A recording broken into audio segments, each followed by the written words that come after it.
Even though I've only been in real estate for about 2 years now, my partner Yelena, she's been in it for 14 years. And throughout that time, I got to live vicariously through her, getting ramped up, just kind of getting all the processes in line. And, it's been interesting watching this market. The market speaks for itself. It's a seller's market.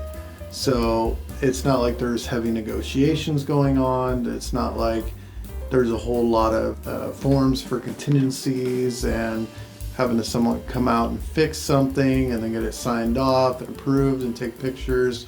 There's not a lot of the ins and outs of real estate really happening now. It's the house goes on the market, you have 4 days to pretty much go see an open house, throw a ridiculous offer out there, and pray it gets accepted. So it's interesting because when you get in this industry, you're expecting a lot more.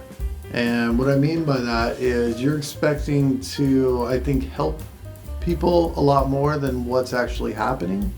Because with the way the homes are, you're not necessarily selling to the person that I would say most deserves a home. I took a first-time home buyers class, mainly for the clock hours. Obviously, I give you 6 clock hours. And thought, yeah, this would be great. I can hold seminars, I can meet with lenders, and together we can find a bunch of potential buyers and try to get them in the homes, right? So going that extra mile, making that initiative. But what actually ends up happening is there is no such thing as a first-time home buyer anymore, really. Not unless you're looking at a manufactured home that's greatly overvaluated just because of where it sits. Now, when I speak about this, I'm just relating to Washington State because this is really where it's become a horrible like pandemic of home buying. You're going to see a big separation gap between people that you would expect to sell their home and people you expect to stay in their home till they die. What I mean by that is I think the overwhelming issue at this point is foreign money. And I say that not to criticize or devalue money coming from other countries into ours and helping the economy to whatever extent it does. That's a broader issue with different paints that just shouldn't be stroked. But what you're seeing is, let's say a house goes on the market for $1.2 million. Now this house itself is only worth roughly $600,000 just about anywhere else that isn't on a coastal line. But you'll see them come in all cash offer, $300,000, $400,000 over asking, making it a no-brainer for the seller to say, hey, this is the highest and best, right?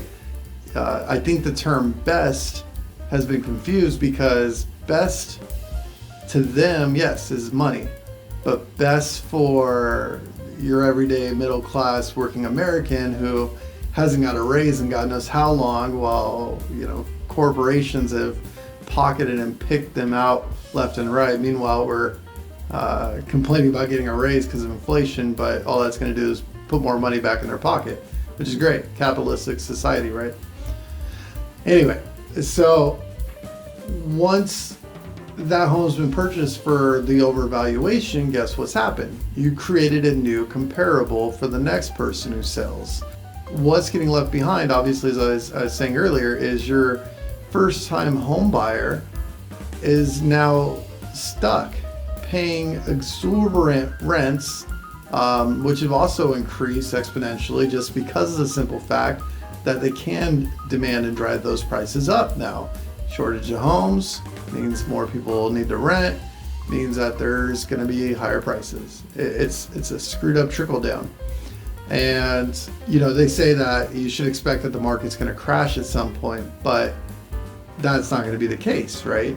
Because the market crashes on a different bet. This isn't 2008. We're not claiming discretionary income that doesn't exist for the sake of getting approved at a higher loan value, right? These are actual validated incomes that are buying these outright with cash. So when you see mortgage rates go up, go down, whatever the case may be, it doesn't give more buying power at the end of the day because there's nothing that they can buy with, right?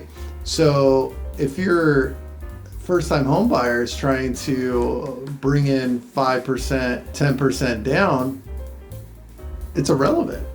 So I guess the problem there is, again, we're allowing so much foreign money to dictate the outcome of the values of these homes. Now, I got blessed. I'll admit this. I'm lucky as a real estate agent. I'm dedicated to, making the cold calls, actually picking up a phone, texting, leveraging my God-given right to speak out loud and ask people if they're looking to sell their home. Obviously, it's a high rejection rate. There's the number one issue is, okay, if I sell, where I move? So, there is no good answer to that unless you're looking to leave the state, unless you don't have any ties, unless you are ready to up and, get out of here because of the liberal dynamic is just so bad, you just rather shoot yourself in the face and continue living here. No comment for myself personally.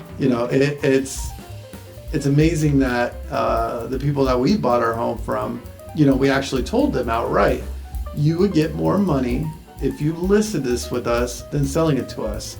And, the dynamics of us wanting to buy this home were not for an investment. It was actually because we now have a blended family, went through a whole divorce process a couple of years back, and rebuilding is, it's essential when you're trying to move forward and not live in the past. But so this blessed family, luckily, one was a Boeing engineer, and he already had a property out in Oregon, 2 parcels, lots of lands on the coast, bought probably years ago, built a home on one of them, and was ready to add a couple wings to it and getting close to retirement.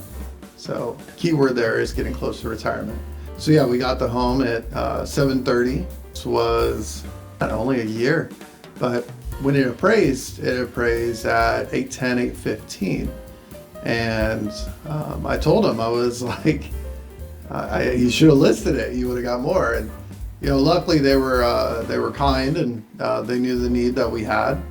From that, it goes back, and it's like, okay, the pitch on what we're trying to sell clients to sell their home now is so driven by that bottom dollar that we're misplacing our humanity through it. And at the end of this turmoil of, not enough homes, prices being way overvaluated because of cash buyers, foreign and abroad, you're going to see the wrong outcome. I know it's hard to dissect what is the wrong outcome, not having a crystal ball looking down the pipeline, but the wrong outcome, it's simply just the dynamic of our thinking is also imposed upon our culture, and unrest comes from all sorts of places, right? Biggest ones are financial strain, death, loss of work, and as much as employers are screaming, hey, I want you to get back to work, not pay you more to do it, and we just got to fill our buildings because this is the way we think, we're all old as shit, and that's the way it works, right? Teleworking's been working great. I'm sure people haven't fallen asleep in a WebEx yet. A lot of people aren't going to deal with it up here anymore. I mean, it's already started. There's so many people in Washington State that just won't work for that minimum wage job, just won't work for the bare minimum, knowing that there is no fruitful point. They're going to be able to accomplish even more now, just seeing the way the prices are, a standard of living here, a way of knowing that they're going to grow up their families here. They're going to continue moving east, obviously. Can't move west unless you want to live on a boat. They're going to just continue to vacate the area, and you're going to see Washington State become more of a foreign interest than ever before. It's not necessarily bad. I love multicultures. I love, I mean, to even emphasize that, I'm only saying that because of the sensitivity of our culture now. Everybody, it's almost like you have to have a disclaimer before you start speaking, just so you know, hey, I'm not trying to offend any type of group or socio class, but at this stage, it's like, everybody's getting pushed out because we want to make so much investment opportunities, And, this is where capitalism and greed hurts the middle class and the people actually working. You can raise wages as much as you want, but at the end of the day, you're not necessarily doing any good for the poverty level because you've inflated the cost so much that poverty just remains the same. You add another glamorization of taxes on top of it. So here's the other side of the spectrum to it. You're also shifting the dynamic of people who have been here, who have their roots here, who have lived here and built Washington from the early ages of it, ever since Seattle was destroyed and rebuilt. What I mean is that the taxes alone have increased year over year so much that the people who are selling are people that are retiring, the people that are needing elder care and such, just definitely getting to that level where they're not working and generating an income anymore. They're living strapped financially off of a fixed income. So when you continue to raise the tax bar, and granted there are tax credits and exemptions and everything else, but now wrap that into the food costs, wrap that into the standard of living, wrap that into Joe Biden's gas prices. So I just want to give you some my understanding of our market because we don't necessarily take a moment to reflect and say, shit, I feel really bad for the elderly at this point, who it's going to be 10 times harder to move. They're going to rely on the support of their family if they have them. They're going to rely on getting the right person to help them sell. And that in itself is a monster because every realtor out there can sell a home, right? But will every realtor out there give them the service behind the sell of the home? Are they offering to do the relocation, moving and pay those expenses for them? When you know that their house has been in bad condition for the past 10 or 15 years and they haven't done anything to restore it to get it for the best possible value. There's a service that will come in and do estimates and you don't pay them up front, you pay them at closing and you get what, I think it was somewhere around 205% of the return on investment. Are they working with them on having agents on other states? So if they do move out of state, do they have a network of different realtors that are going to help them from point A to point B?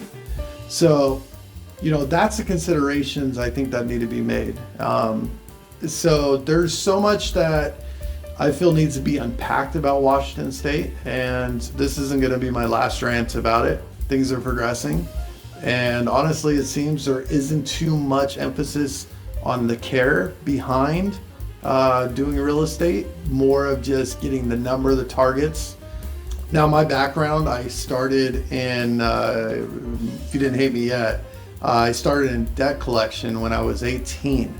And I moved to Washington from California, went on a fishing boat, did that whole Dutch Harbor thing. I recommend anybody at the age of 22 to 24 do it once. Go see what you're made of as a man. Women too, again. But I docked here in Washington and then worked for a company called NCS. Maybe I shouldn't have said their name. So anybody who owes me money, I apologize ahead of time. And what I found with them, I grew them from 10 people to around 350 people. And then obviously COVID hit, and their biggest client was Department of Education. And when they froze all the student loans, that company pretty much took a dump dive, right? Everybody got laid off, let go. They were hung on to for a long time, hoping that it would come back. But 300 jobs just dissipated like that. Now, it wasn't a high-paying job by any means for the collectors on the phone. For me, I worked my way up from someone on the phone to a director of operations. Took a sabbatical, for lack of better words, of being overstressed and no resource to really assist me, plus marital problems and all that mess. So, a lot of my own doing. But at the end of